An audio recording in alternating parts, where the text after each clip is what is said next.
Au niveau du Congo, il y a eu des études qui ont permis de définir que le fleuve là-bas permettait de produire une énergie abondante, qui pourrait même alimenter toute l'Afrique. Oh, voilà. Toute l'Afrique. Toute l'Afrique d'une certaine manière. Il y a eu des projets qui ont été étudiés par rapport à cela, mais bien évidemment, aujourd'hui, il faut des moyens. Voilà, très bien. Maintenant, quelqu'un qui veut s'installer en Côte d'Ivoire, il se dit, bon, j'aimerais bien prendre un studio ou on va dire, aller une chambre au salon, comme on dit, hein. Je prends un 2 pièces, j'ai une petite clim, on va dire ça, et une télévision, voilà, un ballon d'eau chaude. Combien ça peut me coûter en moyenne? Vous avez d'autres pays qui se plaignent quelquefois du retard de l'Afrique, etc. Mais je dis, mais oui, mais l'Afrique n'attend que vous pour évoluer. Ouais. Voilà, elle n'attend que vous. Donc, je crois que tous ceux qui sont africains, qui ont fait leur formation à l'extérieur, qui ont développé des capacités, des compétences, etc., ils ont le devoir de les mettre au service des pays africains pour les accompagner dans leur développement. C'est indispensable.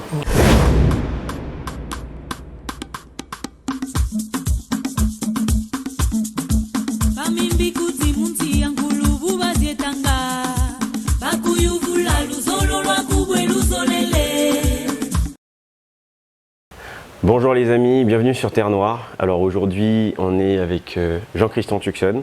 On va parler d'un problème qui touche beaucoup l'Afrique. Ce problème, c'est le problème de l'énergie, c'est le problème de l'électricité. Vous savez, on parle beaucoup de développement, mais dans un pays, on ne peut pas avoir un développement si derrière, on n'a pas l'énergie nécessaire pour les industries. Parce que qui dit développement aujourd'hui dit industrie, puisque le but aujourd'hui, c'est d'industrialiser l'Afrique. Et pour ce faire, on va donc parler de tout ça avec Jean-Christian Tuxon qui est dans la matière, qui travaille dedans. Je vais lui laisser le soin de se présenter assez brièvement. Bonjour Jean-Christian, et est-ce que tu peux te présenter rapidement pour les personnes qui ne te connaissent pas? Très bien, bonjour. Je suis effectivement Jean-Christian Tuxon, ingénieur électromécanicien de mon état. Et j'ai eu à exercer toute ma carrière professionnelle dans le secteur de l'électricité en Côte d'Ivoire. Alors, est-ce que vous pouvez nous parler un petit peu de votre parcours? Parce que pour être ingénieur électromécanicien, quel a été votre parcours? Je rappelle que nous sommes ici à Abidjan, donc en Côte d'Ivoire. Et quel a été assez rapidement votre parcours scolaire pour en arriver à ingénieur et au poste où vous êtes aujourd'hui? Très bien. Écoutez, c'est un cursus classique, hein, école primaire, secondaire. Et très tôt au secondaire, d'ailleurs, j'ai eu cette passion de la technique. Avec cette volonté d'évoluer dans le domaine technique. Donc j'ai vite fait choisir la filière technique. Donc le secondaire au lycée technique d'Abidjan, qui aboutit à mon bac. Et ensuite je suis rentré à l'école supérieure interafricaine de l'électricité, qui est une école fondée par l'UPDA à l'époque, hein, qui était de l'Union des sociétés d'électricité en Afrique, qui avaient senti la nécessité de former des ingénieurs immédiatement opérationnels dans les entreprises. Et donc je fais partie d'une des premières promotions de cette école d'ingénieurs, donc de la deuxième promotion, d'où je suis sorti en 2005 comme ingénieur électromécanicien. D'accord, très bien, c'est un très bon parcours. Donc vous êtes un pur produit de l'éducation en Côte d'Ivoire. En tout cas, vous avez fait toutes vos études dans votre pays. Moi, j'ai une première question par rapport à l'aspect technique. On a souvent remarqué qu'aujourd'hui, en Afrique, de manière générale, les gens vont plutôt vers des métiers, on va dire, un peu bureaucrates. Alors, je ne sais pas, peut-être que ça a changé aujourd'hui. Est-ce qu'à cette époque-là, il y avait déjà une grande volonté des gens d'aller vers tout ce qui était technique? Alors, je ne pourrais pas dire qu'il y avait une grande volonté, mais en tout cas, autant que je m'en souvienne, le président de la Côte d'Ivoire à l'époque, avec cette volonté de favoriser l'évolution technique dans le pays, et donc a impulsé une politique générale de création de lycées techniques, d'écoles professionnelles, etc., avec ce discours-là qu'il y avait beaucoup plus de cadres avec des connaissances générales, juridiques, administratives, etc., de gestion, au niveau technique qui était, j'allais dire, un support indispensable au développement. Il y avait très peu de personnes. Donc il a impulsé ce développement des écoles techniques en Côte d'Ivoire. Et je crois que les responsables des sociétés d'électricité à l'époque avaient bien capté ce message. Et avaient aussi besoin de personnel qualifié, hautement qualifié, formé en Afrique, donc qui aurait été sensible aux problèmes de développement en Afrique. D'où la création de l'École supérieure interafricaine d'électricité par toutes ces sociétés-là d'électricité en son temps, pour former des ingénieurs, comme je l'ai dit tantôt, immédiatement opérationnels. Ouais. Du coup, lorsque nous autres nous sommes entrés dans la société, on n'a pas eu ce grand temps d'observation et de formation, de montée en compétences. Tout de suite, du fait que pendant la formation, nous étions en contact permanent avec les sociétés, en stage régulièrement chaque année dans les sociétés, et même les Ivoiriens allaient dans d'autres pays africains pour faire leur stage. Ceux des autres pays africains qui étaient membres, élèves de cette école, faisaient également leur stage dans d'autres pays. Donc ça nous permettait de mieux connaître un peu tout le système électrique africain. Et cela nous a permis d'être très très rapidement opérationnels lorsque nous sommes entrés dans nos sociétés respectives. D'accord. Ça veut dire qu'aujourd'hui, finalement, ils ont identifié qu'il y avait un besoin d'ingénieurs en électricité, parce que visiblement, il n'y en avait pas forcément assez, ou il y avait en tout cas beaucoup de défis industriels qui devaient arriver. Ils se sont dit que pour remédier à ce problème, on va donc créer cette école où on va prendre des jeunes motivés qui ont la capacité de faire ce travail-là. Donc dans cette génération-là, vous en faites partie, puisque voilà, vous êtes de la première génération. Et finalement, ça a donné le résultat aux ingénieurs que vous êtes aujourd'hui. Et quel a été votre parcours finalement après ça? Parce que vous dites que directement, donc vous avez eu la possibilité de rentrer dans le monde du travail, si je puis le dire de cette façon-là. Et quel a été le parcours derrière depuis ce diplôme? Alors moi personnellement, peut-être avant d'arriver à mon cas personnel, je dirais, si vous voyez un peu partout en Afrique, tous ceux qui ont été élèves de cette école, puisqu'il y avait quand même une vingtaine de pays qui étaient membres du PDA, même plus. Et à l'école, nous étions plus de 20 nationalités représentées. D'accord. Dans plusieurs de ces pays, vous verrez que les directeurs généraux, des personnes à certains postes importants des sociétés d'électricité sont des personnes qui émanent de cette école d'ingénieurs. D'accord. Voilà, donc, pour revenir à mon cas personnel, lorsque je suis entré à l'époque dans la société qu'on appelle EICI, Énergie électrique de la Côte d'Ivoire, tout de suite, je suis allé dans un département qui avait besoin de décentraliser ses activités, notamment à l'intérieur du pays. Donc j'ai été affecté à l'intérieur, tout de suite comme directeur régional, avec une position de directeur régional. Ah oui, d'accord. Seulement à moins d'1 an de présence dans la société. Et là, j'ai pu faire mon parcours et très très rapidement, en l'espace d'une dizaine d'années, je suis passé un peu par toutes les étapes. En l'espace d'une dizaine d'années, je suis devenu directeur du département en question. Voilà. Donc ça a été assez vite. D'accord. Du fait que je connaissais déjà le milieu, je connaissais l'environnement, plusieurs personnes qui travaillaient déjà dans ce département que je connaissais aussi du fait des stages successifs. Et vous aviez les compétences de mener tout ça. Et puis assez rapidement aussi, les compétences ont été mises en évidence avec la confiance des directeurs de l'époque. Donc j'ai vu très vite gravir les échelons. D'accord, très bien. Alors, une question pour comprendre. Vous avez eu votre bac. Est-ce que finalement, vous aviez déjà envie de faire ce métier-là ou vous avez vu une opportunité par rapport à la demande qu'il y avait? Pour essayer de comprendre comment est-ce que vous arrivez après à structurer votre projet professionnel derrière. Alors, comme je vous l'ai dit tantôt au début de cette interview, je vous ai dit que très très jeune déjà, j'avais de la passion pour la technique. Au premier cycle collège, j'avais quasiment fait le choix d'évoluer dans le domaine technique, au secondaire également, et donc ça a été pour moi un choix très, très vite fait d'évoluer dans le domaine technique et surtout de l'électricité. Voilà. D'accord, donc ça rentrait déjà dans le plan que vous avez. Absolument. Donc on peut dire que finalement vous avez prévu d'être dans la technique, vous étiez servi parce qu'il y avait une opportunité d'étudier là-dedans et derrière il y avait le travail qui venait aussi. Tout à fait. Voilà. D'accord, très bien. Alors aujourd'hui, vous êtes toujours là-dedans, vous êtes toujours dans le métier de la technique et de l'électricité. Et aujourd'hui, donc vous êtes, vous avez déjà dit, à partir d'un an de travail, vous aviez déjà des postes décisionnaires, parce qu'il y a toujours une différence lorsqu'on est juste ingénieur et qu'on agit sur des solutions, et lorsqu'on doit prendre des décisions, parce qu'il y a toujours une part stratégique. Et c'est pour ça qu'on va parler un petit peu pour comprendre aussi certaines problématiques, que ce soit en Afrique de manière générale ou aussi en Côte d'Ivoire. On va aborder quelques questions sur l'électricité, savoir où est-ce qu'on en est aujourd'hui par rapport à la Côte d'Ivoire, où en est l'Afrique réellement. Qu'est-ce qui empêche certains pays, ou du moins l'Afrique de manière générale, à pouvoir avancer en termes d'énergie, d'électricité?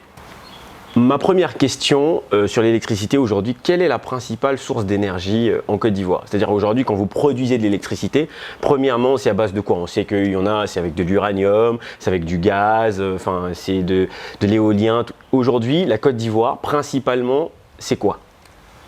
Alors aujourd'hui, en Côte d'Ivoire, on peut le dire, on a deux sources principales de production d'électricité. Nous avons une part des énergies fossiles à partir du gaz, ok. et du fuel, et également l'hydraulique, qui fait partie des énergies renouvelables.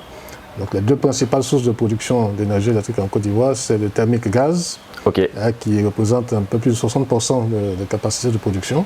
Et ensuite, nous avons l'hydraulique avec les barrages hydroélectriques qui sont construits.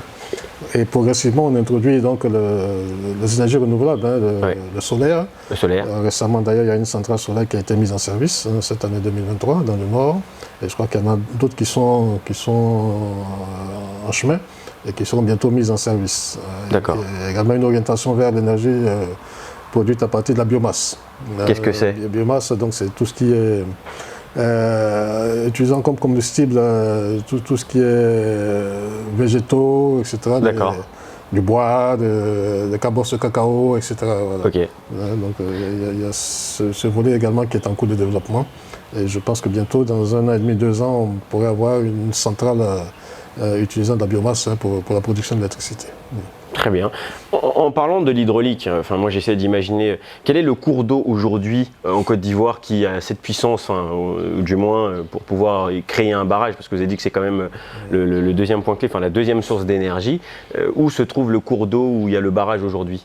Ok, il y en a plusieurs. Bon, d'accord. Je pense que dans un pays qui veut développer des moyens de production, ce n'est pas des choses spontanées. Il y a quand même une étude préalable qui est faite, des études de faisabilité, identifier les cours d'eau à potentiel dans le pays, etc. Et en Côte d'Ivoire, il y a quand même plusieurs cours d'eau qui le permettent. Et si vous voyez bien l'histoire de la Côte d'Ivoire, les premiers barrages en question ont été construits sur le fleuve qu'on appelle l'Abia. Du côté de l'est, du sud-est de la Côte d'Ivoire.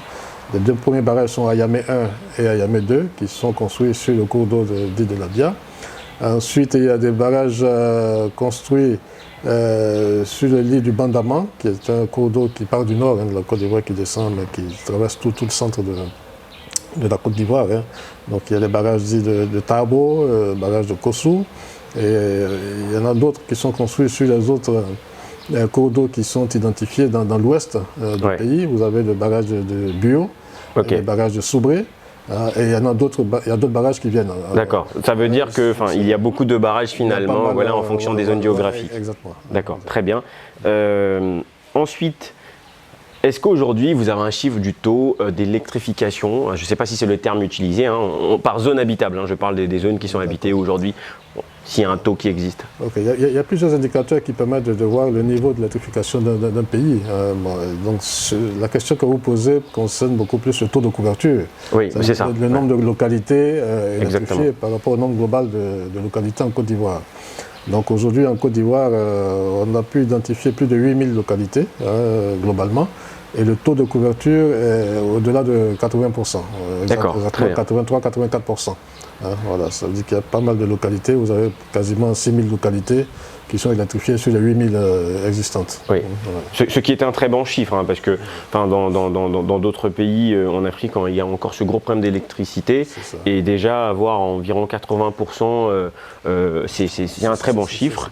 Déjà, c'est quand même un bon extraordinaire parce que jusqu'aux années 2010-2011, on était seulement à 70% de taux de couverture. Et en l'espace de 10 ans, on a fait ce bond. Il y a eu beaucoup d'investissements, beaucoup d'investissements en Côte d'Ivoire, et qui ont porté ce taux-là de couverture de 70% à peu près à 83-84% aujourd'hui. D'accord, très bien. Alors, l'Afrique, tout le monde parle toujours des ressources de l'Afrique, tout le monde parle toujours de ce que l'Afrique a dans son sous-sol, des cours d'eau que nous avons. Donc, on peut avoir de l'énergie hydraulique, thermique, ou ça peut être par le biais du gaz. Pourquoi, jusqu'aujourd'hui, il y a toujours de gros problèmes d'électricité en Afrique? Est-ce qu'il y a une raison technique à tout ça? Alors, je dirais raison technique, oui et non à la fois. Mais on peut dire que tout part d'une vision globale, une vision de développement en termes d'accès à l'électricité. Et deuxièmement, il faut également s'appuyer sur une bonne planification. On ne peut pas envisager un développement dans quelque domaine que ce soit sans planification. Il faut une bonne planification et je pense que la plupart des pays africains ont quand même abordé cette question de planification. En tout cas, en Côte d'Ivoire, que je connais très bien, il y a eu régulièrement des études qu'on appelle des études de schéma directeur en termes de planification du point de vue de la production d'électricité, du point de vue du transport d'énergie, qui est le réseau qui permet d'évacuer la production à partir des centrales de production, et du point de vue aussi du réseau de distribution public. D'accord. Voilà, et tout ce qui est accessoire au fonctionnement du système électrique. Donc, il faut une bonne planification, mais en même temps, après la planification, où on définit les investissements nécessaires au développement, il faut trouver finalement les ressources financières. Oui. Et c'est là que, ça pose problème. En général, on a beaucoup plus de difficultés. Et cela va avec les moyens des populations aussi. Quand vous emmenez l'électricité dans certaines contrées, il faut que les populations locales puissent s'abonner et la capacité de payer aussi, voilà, l'énergie consommée. Donc je pense qu'en Afrique, c'est un peu là qu'il y a... C'est là qu'il y a un problème, c'est-à-dire qu'il faudrait une planification. Ensuite, derrière, il faut bien entendu les moyens financiers qui vont permettre de construire tout ça. Mais on va revenir assez rapidement, parce que vous avez parlé de transport, justement, transport de l'énergie. Est-ce qu'aujourd'hui, on peut dire que la Côte d'Ivoire a une électricité stable ? Oui, quoique les besoins sont quand même importants. On n'a pas encore atteint le niveau de développement requis, mais quoique en matière d'électricité, on n'est jamais arrivé au bout, parce que le pays se développe. Plus le pays se développe, plus les besoins sont importants. Mais la chance que nous avons quand même en Côte d'Ivoire, c'est que tout le pays aujourd'hui est couvert par le réseau de transport d'énergie. D'accord. Il n'y a pas une région qui ne dispose pas d'un réseau ou d'une amenée en haute tension. D'accord, tout le pays est couvert. Et l'ambition, c'est de faire en sorte que l'ensemble des localités soient à moins de 20 km du réseau électrique. D'accord. Ce qui permet, comme je le dis, de faire avancer le taux de couverture convenablement. D'accord, très bien. Pourquoi je pose cette question ? Moi, je me positionne comme une personne venant de la diaspora. Je me dis, bon, je regarde en Afrique, j'ai envie de vivre en Afrique, j'ai envie de faire du business en Afrique, et je regarde les pays qui m'intéressent. Je vois que la Côte d'Ivoire, grosse flambée économique, rien à dire, les chiffres montent, je me dis, j'aimerais peut-être m'installer. Admettons que je fais du business en ligne ou je fais quelque chose où j'ai besoin d'avoir des serveurs qui sont connectés. Donc je me dis, je ne peux pas me permettre d'être dans un pays où finalement, s'il y a de gros problèmes de stabilité d'électricité, finalement mon business ne va pas fonctionner. Est-ce que finalement, la Côte d'Ivoire peut répondre à ce problème-là ? Je sais que je vais dans telle zone, il y a quand même une certaine stabilité, je paye le coût qu'il faut, c'est-à-dire que peut-être qu'en fonction des localités, l'électricité coûte plus cher, mais vous y répondrez tout à l'heure. Est-ce qu'une personne de la diaspora qui envisage ce genre de projet, vous pouvez lui garantir que oui, il y a quand même une certaine stabilité. Ça ne veut pas dire qu'il n'y a pas de coupure. S'il y a un problème technique, peu importe le pays dans lequel on se trouve, s'il y a un problème technique, ça doit être réglé, mais au moins qu'il y ait une stabilité en termes d'électricité par rapport à ça. D'accord. Alors déjà, pour revenir sur la question du coût, en Côte d'Ivoire, on a une péréquation du prix de l'électricité. C'est-à-dire que c'est le même prix du kilowattheure sur l'ensemble du territoire. D'accord, très bien. Il n'y a pas une région qui est privilégiée par rapport à une autre, même s'il y a une région qui est plus éloignée qu'une autre, le coût est le même. Les abonnés payent le même prix pour le kilowattheure. Donc il y a une péréquation sur l'ensemble du territoire. Deuxièmement, oui, avec ma petite expérience à mon niveau personnel, quand je vois que beaucoup d'investisseurs étrangers qui viennent en Afrique choisissent généralement la Côte d'Ivoire parce que c'est une zone où l'électricité est beaucoup plus stable. D'accord, très bien. Comme vous l'avez dit, ça ne veut pas dire qu'on n'a pas d'incident, on n'a pas de problème. Si, il y en a. Et ce sont des questions qui sont adressées quasiment tous les jours. Parce que en matière d'électricité, vous avez les évolutions, le développement, les extensions, mais il y a aussi tout ce qui concerne les anciens réseaux qu'il faut également entretenir, qu'il faut renouveler en fonction de la durée de vie des équipements, etc. Voilà. Donc, l'un dans l'autre, on peut avoir quelques problèmes. Mais en général, si on veut se comparer à l'ensemble des pays de la sous-région, je pense que la Côte d'Ivoire est quand même relativement bien lotie en matière d'électricité.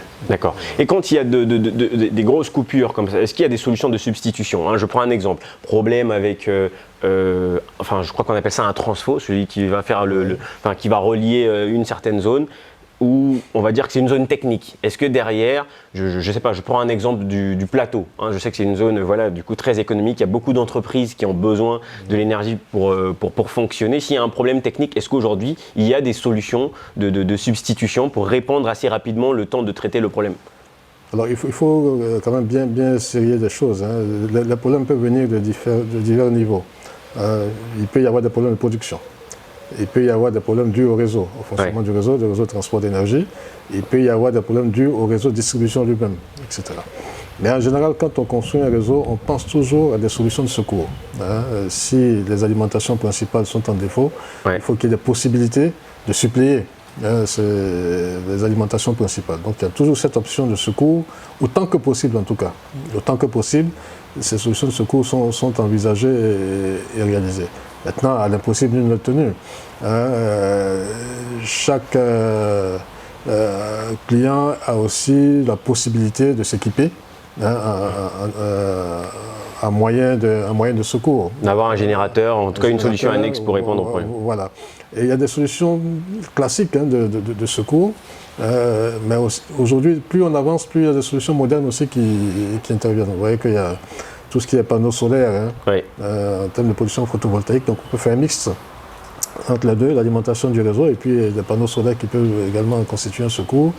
On a un développement en cours au niveau des industriels qu'on appelle les batteries de stockage, qui constituent aussi des moyens de secours, qui se modernisent, qui deviennent un peu plus compétitifs au fur et à mesure qu'on avance. Il y a les groupes classiques, les groupes diesel que certains utilisent également. Mais en tout cas, à la fois au niveau du réseau, on a des moyens de secours. D'ailleurs, en ce qui concerne la production, quand on planifie la production, on essaie toujours d'être en avance sur la demande. C'est un peu ce qu'on appelle le principe de l'offre et de la demande. Il faut que l'offre soit toujours au-dessus dans ce cas de figure-là, de la demande, de sorte qu'on soit toujours capable de répondre à la demande de façon instantanée. Lorsque les clients se raccordent, se connectent, etc., il faut qu'on soit capable de répondre. Et les moyens de production sont réalisés de sorte que lorsqu'on a un problème quelque part, un autre moyen de production puisse suppléer.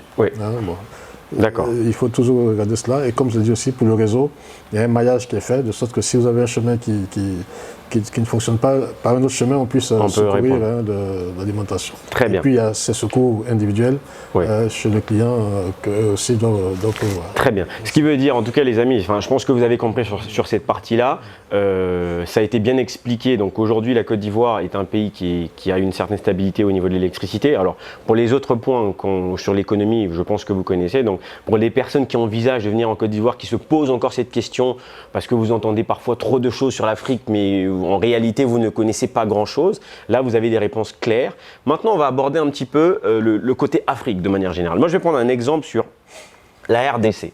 Je ne vais pas seulement prendre la RDC, parce qu'il y a d'un côté la RDC, de l'autre côté le Congo-Brazzaville. Les deux pays ont des gros problèmes d'électricité. Et les deux pays sont séparés aujourd'hui par un fleuve, qui est le deuxième fleuve le plus puissant au monde, après l'Amazone. Donc quand on se retrouve face à cette situation avec un fleuve qui a une telle puissance, comment peut-on dire que demain on a des problèmes d'électricité alors qu'on pourrait en avoir en foison? Je ne sais pas quel est votre avis par rapport à ça. Écoutez, c'est un avis tout à fait personnel. Je ne sais pas comment les études se sont menées dans ces pays-là, mais ce que je parlais tout à l'heure de planification, d'études prospectives, aussi en termes de faisabilité, etc. C'est pas parce qu'on voit un cours d'eau que tout de suite on pense qu'il a les capacités de permettre de réaliser un barrage. Voilà, il faut qu'il respecte un certain nombre de critères techniques, etc., avec ce qu'on appelle les bassins versants, le niveau de chute, etc. Donc tout cela, c'est des éléments qui sont pris en compte. Mais ce que je sais en termes de culture, connaissant un peu le système, au niveau du Congo, il y a eu des études qui ont permis de définir que le fleuve là-bas permettait de produire une énergie abondante, qui pourrait même alimenter toute l'Afrique. Voilà. Toute l'Afrique. Toute l'Afrique d'une certaine manière. Il y a eu des projets qui ont été étudiés par rapport à cela, mais bien évidemment, aujourd'hui, il faut des moyens. Je l'ai dit aussi tantôt, vous planifiez, vous identifiez les investissements à réaliser. Après, qu'est-ce qu'il faut? Il faut avoir des ressources financières pour réaliser ces investissements-là. Mais je vous coupe 2 secondes, parce que vous avez dit quelque chose qui est hyper important. Le fleuve Congo, par rapport à ce que vous dites, il peut avoir cette capacité d'alimenter toute l'Afrique, si on met en place les barrages qu'il faut pour alimenter. Pourquoi aujourd'hui? Ça veut dire que ça pourrait même être une énergie de substitution, dans la mesure où il y a de gros problèmes techniques pour alimenter, j'ai envie de dire, peut-être pas toute l'Afrique, parce que sur le transport aussi c'est un autre défi, mais du moins d'alimenter quand même une grande zone de l'Afrique. Oui, absolument. Bon, je te dis, hein, je ne connais pas comment dire, le contenu des études qui ont été réalisées, mais dans les échanges qu'on a régulièrement ici et là, moi je sais bien qu'aujourd'hui ce fleuve-là a des potentialités énormes en termes d'alimentation. Mais encore une fois, les ressources financières pour bâtir. Parce que d'après ce que j'ai pu comprendre par ailleurs, il faut des moyens colossaux pour investir en la matière. Déjà pour réaliser des barrages avec à la puissance souhaitée, et ensuite réaliser les lignes d'interconnexion, enfin les lignes électriques et les lignes d'évacuation, transport d'énergie, pour amener cette énergie produite vers les localités qui en ont besoin. Mais bon, l'Afrique aujourd'hui a l'argent. C'est pas l'argent qui manquerait à l'Afrique de mettre ça en place. Ou on va encore aller dire qu'on va aller chercher chez les autres l'argent. Mais vous voyez, tout est question aussi de priorisation. L'Afrique a l'argent, je n'en suis pas tout à fait convaincu. Ça n'engage que moi. D'accord. Ça n'engage que moi. Bon, on regarde le fonctionnement, vous voyez que les institutions financières internationales interviennent énormément en Afrique. Alors, contrairement, vous verrez rarement une information dire que la Banque mondiale a octroyé par exemple 100 millions de dollars à la Belgique ou à la France, etc. Alors qu'en Afrique, c'est régulier. Pour dire que la Banque mondiale, le FMI, etc., la BAD même aujourd'hui, l'Union européenne, la BEI, etc., ce sont des prêts quasi réguliers qui sont accordés à l'Afrique. Et ça aussi, c'est un coût. Ça a un coût. Donc, c'est dire que quand vous voyez tout cela, ça veut dire que l'Afrique elle-même n'a pas les moyens de se prendre en charge en perso pour financer un certain nombre d'investissements. Ça peut se faire, mais il y a beaucoup de recours. Ça n'est pas aussi simple. Il y a beaucoup de recours aux institutions financières internationales, et ça aussi, ça a un coût. Ça a un coût. Bon, ça n'engage que moi, mais il y a bien des spécialistes qui y travaillent régulièrement. L'Afrique a identifié, je pense en général, tous les besoins d'investissement. Et les besoins sont importants. Il y a les besoins sociaux. Parce que, comme je l'ai dit tantôt, si vous regardez l'investissement, il faut que derrière, vous puissiez avoir un retour sur investissement important. Quand je prends une localité où vous avez peut-être 1000 habitants, vous allez construire une ligne de transport d'énergie qui coûte extrêmement cher. Vous allez construire des réseaux de distribution. Après, derrière, il faut de la consommation pour rentabiliser cet investissement, ce qui n'est pas du tout évident. C'est le genre d'investissements sociaux que le gouvernement porte. Quelquefois en s'endettant. Et comme je dis, c'est là un coût financier. Vous n'avez pas le retour sur l'investissement, et vous devez décaisser de l'argent pour rembourser. Oui, mais après ce qu'on peut dire, c'est qu'à partir du moment où on met en place l'énergie, on met en place l'électricité, il y a des business qui se créent. Il y a aussi de l'argent qui va se créer derrière. Absolument. Ça veut dire qu'aujourd'hui, si ce fleuve a cette capacité d'alimenter quasiment toute l'Afrique, ça veut dire que le projet d'au moins alimenter les deux pays n'est pas très complexe. Enfin, ça reste complexe, ça reste un grand projet. La RDC est un pays qui est très grand. Bon, à côté, le Congo-Brazzaville, c'est beaucoup plus petit, mais ça veut dire qu'aujourd'hui, s'il y a une bonne planification et qu'il y a les financements nécessaires, un projet comme ça peut se mettre en combien de temps? Si on veut mettre en tout cas la RDC et le Congo-Brazzaville, une distribution d'électricité partout, un projet comme ça, s'il y a la planification et les moyens financiers, ça peut prendre combien de temps pour se mettre en place? Bon, écoutez, je dis tantôt que je ne connais pas le contenu des études qui ont été réalisées, donc j'aurais du mal à me prononcer objectivement sur le sujet, mais je reste convaincu que la planification a été faite, même si on n'arrive pas à respecter toujours les délais du fait de certaines contingences qui arrivent. Les études, je n'en connais pas le contenu, mais ce que je sais, c'est que dans les échanges que j'ai avec d'autres ingénieurs en Afrique, des amis d'école, etc., il faut des coûts très très importants. Je crois que la Banque mondiale, à un moment donné, s'était intéressée à soutenir les études, à la fois tous ces projets-là. Maintenant, derrière, il faut vraiment pouvoir réunir les ressources qu'il faut. Et il faut que dans les études financières, les États ou les sociétés porteurs de ce projet-là aient la capacité d'emprunter, de rembourser, et de calculer donc le retour sur investissement. Tout ça, c'est des processus quand même qui prennent beaucoup de temps. Qui prennent du temps. Qui prennent du temps. Mais une fois que tout ça est acté, en termes de réalisation des travaux, en fonction des types d'investissements que vous réalisez, des types d'infrastructures que vous réalisez, ça peut partir de 3 à 10 ans, en fonction de la planification que vous faites. D'accord, très bien. Une dernière question sur cette partie technique, et puis on va rentrer dans des questions, on va dire, un peu générales. Aujourd'hui, Vous avez parlé justement de la formation que vous avez pu faire pour être ingénieur. Est-ce qu'aujourd'hui, s'il y a un grand projet d'électricité en Afrique, est-ce que les Africains aujourd'hui ont cette capacité de pouvoir mener le projet du début jusqu'à la fin, ou vous pensez qu'il y a quand même encore une dépendance d'un point de vue d'ingénieur en question que j'aborde? Oui, alors, ce qui serait bon, déjà, il faut les ressources humaines, Oui. bien formées, expérimentées, il le faut. Mais aujourd'hui, je n'ai pas d'assurance qu'en Afrique, on ait comment dire, développé cette formation de base en termes de ressources humaines. Et puis, même quand ces ressources sont formées, il faut de l'expérience Ouais. dans le développement de projets. Il y a beaucoup d'Africains quand même, je crois que c'est une satisfaction, qui ont réussi à développer une expertise en matière d'ingénierie, de pilotage de travaux, etc. Mais il y a un autre problème qui est fondamental en Afrique, c'est le problème de confiance. Oui, ok. Il faut que les Africains arrivent à aider les autres Africains Ouais. à acquérir l'expérience nécessaire. Et je dis qu'on peut faire des erreurs quand on commence. Parce que, comme on dit, l'expérience vient de... Excusez-moi le terme, l'expérience est une somme de conneries. Ouais. Plus vous échouez, que vous recommencez, vous pouvez acquérir un peu plus d'expérience. Parce que quand vous recommencez avec le retour d'expérience, vous évitez des erreurs que vous auriez commises. Il faut déjà que les Africains puissent aider les autres Africains à se développer. On a plus confiance dans les structures extérieures, chinoises, américaines, françaises, etc. Mais ces sociétés ont une pratique de longues années, Ouais. depuis plusieurs années. Elles ont cette commis des erreurs, mais en tout cas, à chaque fois, elles ont pu... Elles ont une bonne maîtrise du sujet aujourd'hui. Une bonne maîtrise du sujet. Il faut que l'Afrique aussi arrive à cela. Ouais. Faire confiance à ses ingénieurs, leur confier davantage de responsabilités, de projets, pour qui leur permettent vraiment de monter en puissance. Je sais qu'il y a un certain nombre de cabinets africains qui arrivent à le faire, mais la bataille est difficile. La bataille est difficile. Quand vous êtes africain, les gens pensent que vous n'avez peut-être pas suffisamment de recul en termes d'expérience.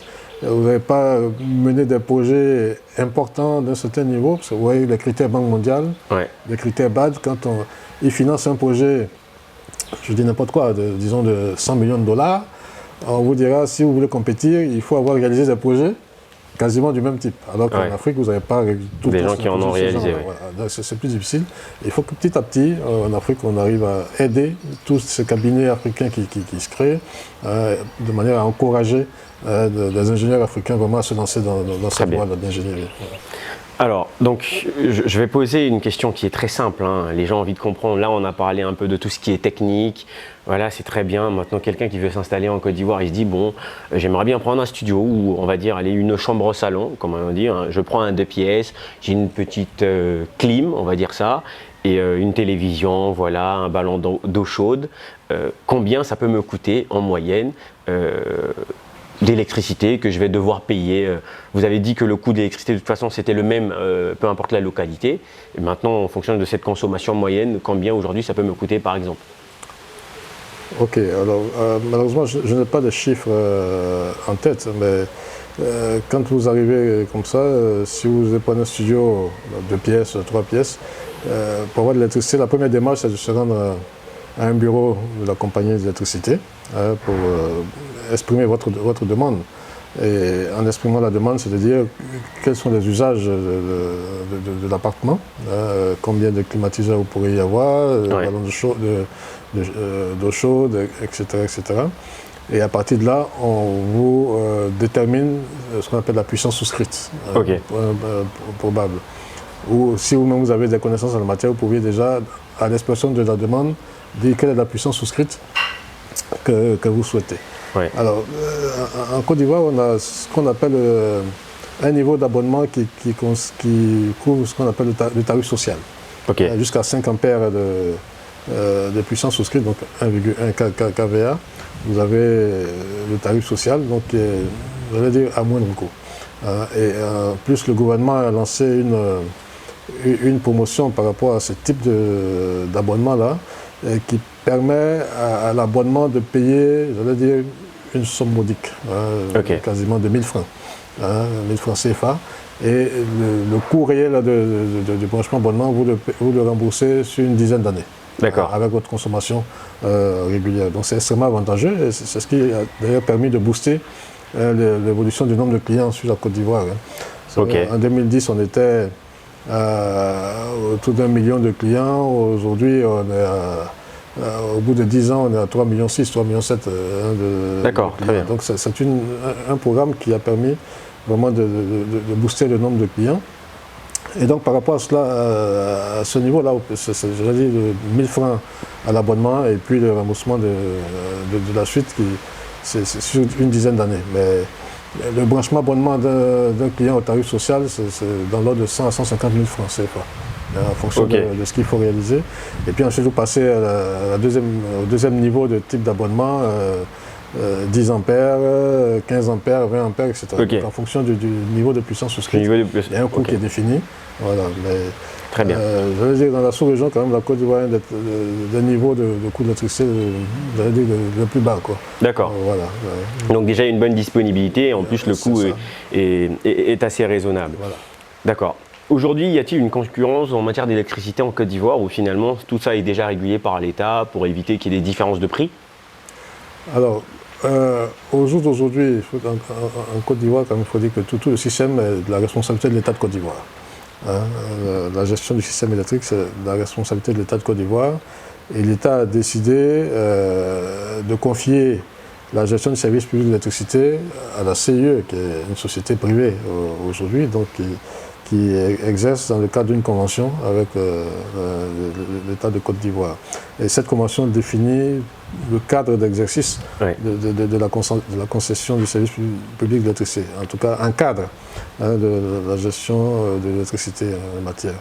Et aujourd'hui, l'État a fait le choix de confier à un seul gestionnaire le service public de l'électricité. L'étendue du territoire national. Voilà. Seule la production aujourd'hui est totalement libéralisée. D'accord. Vous avez plusieurs producteurs, l'État même est producteur. L'État a confié certains de ses ouvrages de production à la CIE et vous avez des producteurs dits indépendants, les IPP. À côté de cela, le réseau de transport d'énergie il n'est pas géré par plusieurs personnes. Le réseau de transport d'énergie il est géré par la compagnie ivoirienne de l'électricité, qui est un seul acteur en la matière. La partie distribution de l'électricité également et la commercialisation également. Donc il y a plusieurs segments en matière de gestion de l'électricité.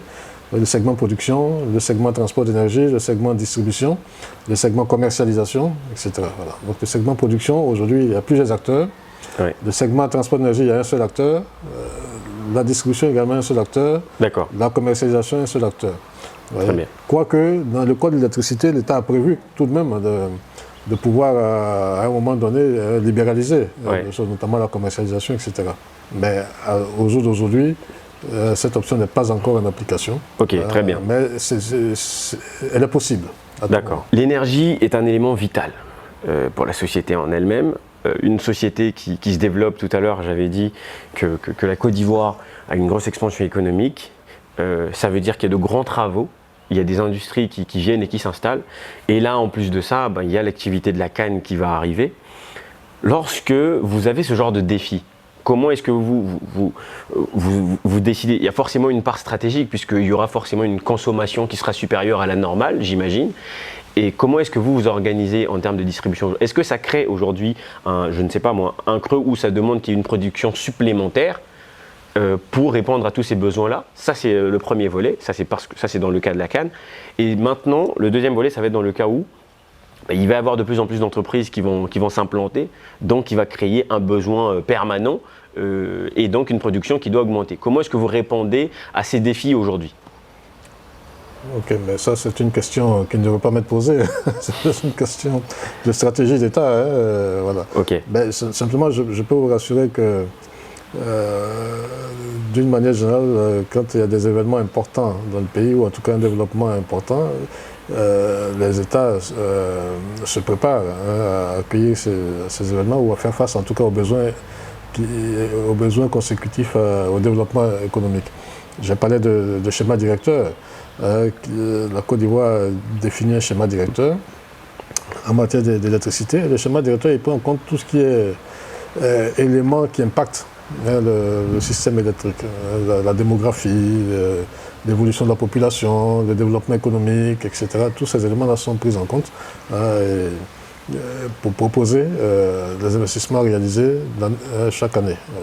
Voilà. D'accord. Donc c'est sur une vingtaine d'années. Aujourd'hui, le schéma directeur en matière de production et transport, il part de 2022 à 2040. Côté distribution également, il part de 2022 à 2040. Donc vous voyez que ces choses-là sont déjà préparées à l'avance pour faire face à l'évolution en général.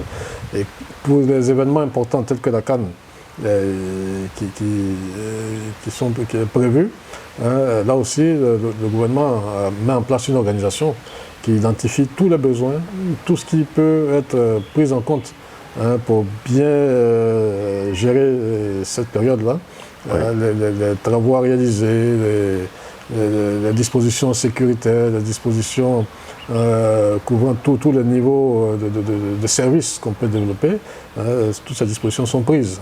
Je sais que depuis déjà plusieurs mois, voire même 2-3 ans, l'État y travaille, et particulièrement dans le domaine de l'électricité également, il y a des travaux qui sont faits pour attendre l'événement de la CAN, pour veiller à ce que, au cours de cette période-là, on ait le moins de soucis possible. D'accord. Donc les alimentations principales, les secours possibles, les équipes à mettre en veille régulièrement, etc. Tout ça, c'est déjà préparé. Okay. Je peux vous dire qu'au jour d'aujourd'hui, d'après ce que je sais, les éléments sont bien avancés là-dessus. Et il y a des réunions régulières pour peaufiner la disposition jusqu'au démarrage de la CAN. D'accord, voilà. Très bien. Donc en tout cas, pour toutes les personnes qui vont regarder la CAN, ne vous inquiétez pas, il y aura une stabilité au niveau de l'électricité. Tout sera bien. Vous avez parlé tout à l'heure des équipes, des équipes que vous mettez en place. Moi, j'ai une question par rapport à ça, parce que c'est un métier qui demande beaucoup d'ingénieurs, qui a besoin en tout cas de cette ressource humaine importante. Aujourd'hui, est-ce que finalement, vous avez dans la population ivoirienne assez d'ingénieurs pour répondre déjà aux besoins de l'électricité simplement de la Côte d'Ivoire? Est-ce qu'aujourd'hui, dans votre entreprise, dans les sites de production, ce sont principalement les Ivoiriens qui produisent et qui prennent des décisions stratégiques? Alors, j'allais dire pour la Côte d'Ivoire, oui. À tous les niveaux, ce sont des ingénieurs ivoiriens. D'accord. Voilà. Ça veut dire un jeune Ivoirien qui aujourd'hui est dans ce domaine-là, qui se dit, bon, je sais qu'il y a de grands défis et j'aimerais bien y travailler, sera au moins sûr de pouvoir se retrouver dans son propre pays et avoir un travail décent. C'est possible, sous réserve qu'on respecte les conditions de recrutement. Oui. Voilà, les tests d'embauche, les entretiens qui sont faits, etc., qu'on réponde à tous les critères. Oui, c'est possible. Parce que dans tous les domaines techniques aujourd'hui, ce sont les jeunes Ivoiriens qui y sont. Voilà. Et on a aussi des programmes de formation, même une fois qu'ils sont recrutés, il y a des programmes de formation pour les monter en compétences. D'accord. Globalement. Donc on n'a pas de personnes extérieures pour venir piloter le système ivoirien, ce sont des jeunes Ivoiriens. Ce sont des jeunes Ivoiriens. Voilà, à qui on donne des formations, des connaissances supplémentaires pour leur permettre de maîtriser leurs activités. Très bien. Vous avez parlé tout à l'heure que vous étiez aussi un petit peu dans tout ce qui est donc aujourd'hui, tout ce qui est photovoltaïque, donc des panneaux solaires.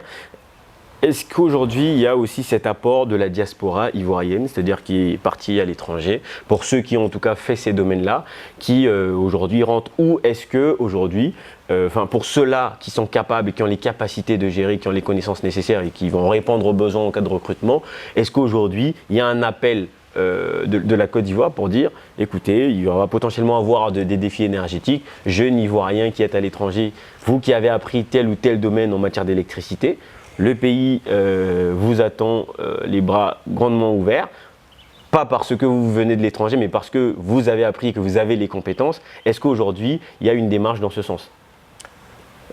Encore une fois, ça c'est une question aussi, j'allais dire, qui concerne plus les pouvoirs, le pouvoir public. Bon, nous sommes un peu dans le privé. Mais si je dois y répondre simplement en tant que citoyen ivoirien, je peux dire oui, le besoin il est là. Moi j'encouragerais d'ailleurs tous ceux qui ont les capacités dans différents domaines d'ailleurs, ouais, à venir les faire valoir ici. Parce que dans mes différents déplacements, j'ai rencontré des Ivoiriens, même des amis d'autres pays, qui se plaignent quelquefois du retard de l'Afrique, etc. Mais je dis, mais oui, mais l'Afrique n'attend que vous pour évoluer. Ouais. Voilà, elle n'attend que vous. Donc je crois que tous ceux qui sont africains, qui ont fait leur formation à l'extérieur, qui ont développé des capacités, des compétences, etc., ils ont le devoir de les mettre au service des pays africains pour les accompagner dans leur développement. C'est indispensable. D'accord. En tout cas, jeunes Ivoiriens ou jeunes Africains de manière générale, sachez qu'en tout cas la Côte d'Ivoire a ce besoin et la Côte d'Ivoire vous attend les bras grandement ouverts. Ça ne veut pas dire que vous venez simplement avec des diplômes, il faut venir avec des compétences parce que c'est ça le plus important. Dans n'importe quelle entreprise ici, vous n'aurez pas plus de valeur qu'un autre. Si vous êtes à compétence égale, ben, il va falloir faire valoir d'autres critères pour que vous soyez recruté. En tout cas, une fois de plus, est-ce que vous avez un message aujourd'hui à adresser, à la diaspora ivoirienne, comme vous avez dit, voilà, pour ceux qui rentrent, pour ceux qui ont encore peur, qui se disent mais je sais pas, moi j'ai laissé la Côte d'Ivoire, c'était peut-être pas très stable en matière d'électricité, ou j'ai appris voilà, dans un domaine d'ingénierie et j'aimerais bien construire une usine chez moi, mais je ne sais pas si je vais avoir l'énergie nécessaire pour pouvoir mettre tout ça en place. Qu'est-ce que vous répondez à ces jeunes-là ? Bon, écoutez, l'intervention que j'ai eue tout à l'heure, pour moi, c'est celle-là qui est la bonne conclusion. Je dirais à tous ceux qui sont à l'extérieur, qui ont des compétences avérées, qui ont des projets, franchement, personne ne fera le développement de nos pays à leur place, à notre place. Il faut que les uns et les autres viennent pour contribuer au développement de la Côte d'Ivoire. Et ce sera la satisfaction de chacun. Mais avant d'investir dans quoi que ce soit, avant de développer un projet, il y a des études à faire. C'est très important parce que bien souvent, de ma petite expérience, certaines personnes se lancent dans des projets sans avoir étudié véritablement le terrain, sans avoir fait appréhender tous les contours d'un business, faire du monitoring régulier, etc. On vient, on se lance et on s'attend à ce que demain on ait toute la rentabilité nécessaire au bout d'1 an, 2 ans. Non, il faut de la patience et puis de la bonne gestion. Parce que rien ne. Le plus important n'est pas de développer le projet, mais après aussi il faut le gérer. Il faut assurer la pérennisation de ce projet-là. Et tout dépend de la manière dont on le gère. Donc il y a de la place pour tout le monde aujourd'hui. Vous voyez, on parle des pays européens, américains, etc. Mais ce n'est pas d'autres personnes qui ont développé les pays à leur place. Il faut des personnes qui aient de la volonté de contribuer au développement de la nation. Il faut une vision, de la volonté, faire les études nécessaires, gérer de manière optimale et professionnelle ce qu'on met en place. Et puis avoir de la patience, je pense qu'au bout, ça paye. Ça marchera. En tout cas, les amis, j'espère que vous avez compris. Donc, pour toutes les personnes qui envisagent de rentrer en Afrique et même pour celles qui se posent encore des questions, la première démarche à faire, c'est de venir, c'est de découvrir, c'est d'observer. Nous, en tout cas, on a fait le constat. Donc, rien à dire. La Côte d'Ivoire, moi, pendant mon séjour, aucune coupure d'électricité. Donc, pour répondre à la question de la stabilité, moi, je confirme totalement. Mais c'était important qu'on aborde ce sujet-là parce qu'il y a des gens qui se posent encore des questions. Vous savez, nous, ici, on veut toujours communiquer avec des gens qui ont des grandes visions parce qu'on ne veut pas des petits entrepreneurs qui veulent juste mettre une table au marché. On veut aussi des gens qui ont de grandes visions pour des industries et pour ça, il y a besoin de l'énergie. C'est pour ça que nous avons parlé de ce sujet. J'espère que ce sujet vous aura plu. En tout cas, encore une fois de plus, merci beaucoup Jean-Christian et merci pour toutes les réponses. Merci. À très bientôt les amis pour une prochaine vidéo.